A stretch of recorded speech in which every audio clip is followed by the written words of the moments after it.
நம்ம கர்மா.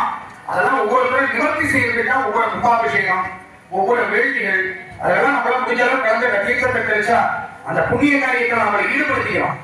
அப்போ அந்த சனி பகவானால் ஏற்படக்கூடிய இடையூறுகள் எது இருந்தாலும் அந்தந்த காலகட்டங்களில் என்ன செய்யும், ஒரு பயிற்சி நமக்கு பாதிப்பு கொடுத்தாலும் ஒரு பயிற்சி நன்மையை கொடுக்கும். நம்மளுடைய பூர்வ புண்ணிய ஸ்தானம் புனித தீர்த்தம்.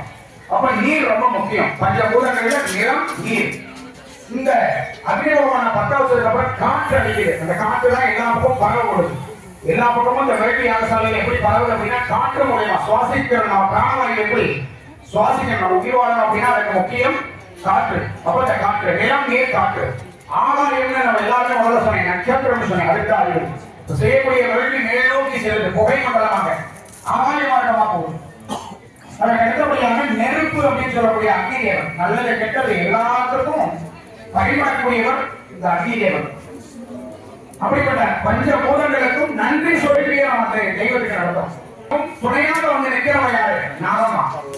அப்ப அந்த நாகம்மாவை மனதான பிரார்த்தனை வந்திருக்கக்கூடிய பக்தர்கள் அனைத்து செல்வங்கள் முதல்ல சொன்னது போல மகனா சரஸ்வதி ஞானமையாக செஞ்ச சுமங்கலிகளெல்லாம் நீங்க சுமங்கலியாகவும் ஆயுள் ஆரோக்கியத்தோடும் நிறைவான வாழ்வை பங்காளிமார்களும் மாவட்ட மேற்கொள்ளர்களும் இந்த ஆலயத்திற்கு வழங்கப்பட்டுள்ள அத்தனை பொதுமக்கள் எல்லோருக்கும் எல்லா சௌபாகியங்களும் கிடைக்க அதை நம்ம வேண்டி இப்பொழுது யாருக்கிற நிறைவேற்றி சொல்லக்கூடிய ஆத்மாவதி ஊர் சுபிட்சமா இருக்கணும்.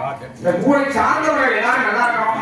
அதுக்காக இந்த ஊர் மட்டும் தான் கிடையாது. இந்த ஊர் எல்லையாக இந்த திசைமாக கஷேத்திரத்தில் இருக்கக்கூடிய நம்ம ஒவ்வொரு உறவினர்களும் நல்ல நீடுடி வாழணுங்கிற பிரார்த்தனையோடு நம்ம கேட்கக்கூடிய விஷயம் நோயற்ற வாழ்ந்து முறையோடு செல்வம். ஒரு மனிதனுக்கு என்ன பெரிய செல்வம் அப்படின்னா நோயில்லாத ஒரு வாழ்க்கை.